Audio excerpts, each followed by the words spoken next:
Di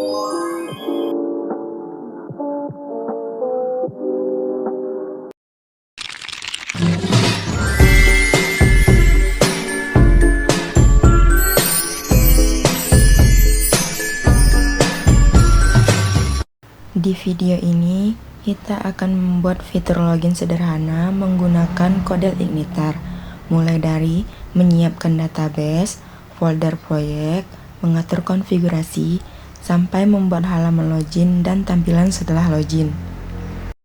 Sebelum membuat database, kita aktifkan SAM terlebih dahulu. Pertama, kita mulai dengan membuat database baru. Tujuannya supaya aplikasi punya tempat untuk menyimpan data, misalnya data user atau admin, atau data-data lain yang dibutuhkan oleh sistem. Selanjutnya, kita bikin folder baru di dalam htdocs. Lalu, kita masukkan 3 folder utama Codel Igniter ke dalamnya, yaitu folder application, system, dan user guide. Tujuannya supaya Codel Igniter bisa dijalankan lewat localhost, misalnya dari SAM. Langkah berikutnya adalah mengatur file autoload dan config. Tujuannya agar Codel Igniter langsung menjalankan pengaturan-pengaturan penting tanpa perlu kita panggil satu persatu. Kita buka file autoload.php, kemudian tambahkan helper URL. Contohnya autoload, helper, array, dan di dalamnya URL. Kenapa harus ditambah? Karena supaya fungsi seperti base URL bisa dipakai. Fungsi ini penting untuk memanggil CSS, JavaScript, gambar, dan juga membuat link. Kalau helper ini tidak ditambahkan, fungsi-fungsi URL bisa error. Kemudian kita buka file config.php dan isi di bagian base URL seperti ini. Tujuannya supaya Codel Igniter tahu alamat utama aplikasi kita. Tanpa base URL, link dan file seperti CSS dan gambar tidak akan tampil. Jika sudah kita atur config dan autoload, kita bisa melihatnya di Chrome dan kita akses localhost dan nama folder kita. Jika sudah tampil welcome to Codel Igniter, berarti Codel Igniter sudah bisa digunakan. Berikutnya, kita siapkan file .hths di dalam folder tugas kita. File ini punya banyak fungsi, salah satunya menghilangkan index.php. Ini adalah contoh .hths yang umum digunakan di Codel Igniter. Tujuannya supaya aplikasi bisa berjalan lancar, URL lebih bersih, dan akses lebih aman. Nah, di sini juga kita atur database.php-nya. Yang mana username-nya kita buat root, passwordnya dikosongkan, dan database-nya dibuat sesuai dengan database yang telah kalian buat tadi. Selanjutnya, kita buat file login.php di folder application di dalam controller.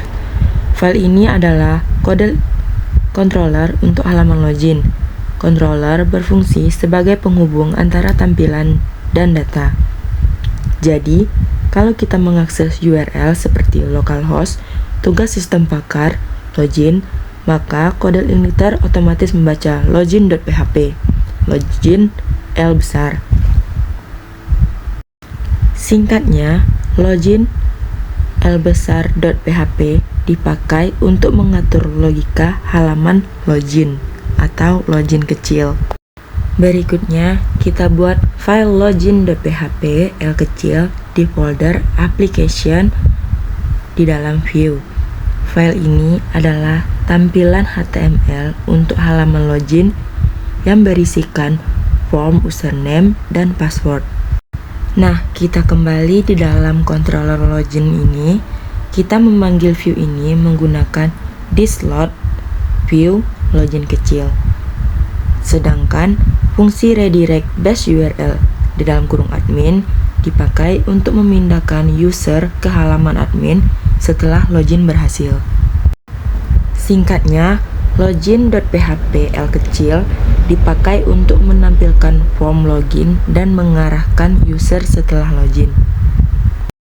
Setelah login, kita arahkan user ke halaman admin. Jadi, kita buat file admin.php di folder controller. Controller ini adalah halaman utama setelah user berhasil login. Isi dari controller ini adalah memanggil view bernama home.php. Terakhir, kita buat file home.php di folder application di dalam view. Di sini kita buat tampilan sederhana, misalnya tulisan Halo Krisnadia. File ini adalah tampilan utama setelah user login. Singkatnya begini, home.php adalah halaman yang muncul setelah login berhasil. Sekarang kita coba login. Pertama, saya isi username di kolom yang sudah tersedia, lalu masukkan passwordnya. Kalau sudah, tinggal klik tombol login. Dan ini hasilnya. Kita langsung diarahkan ke halaman berikutnya.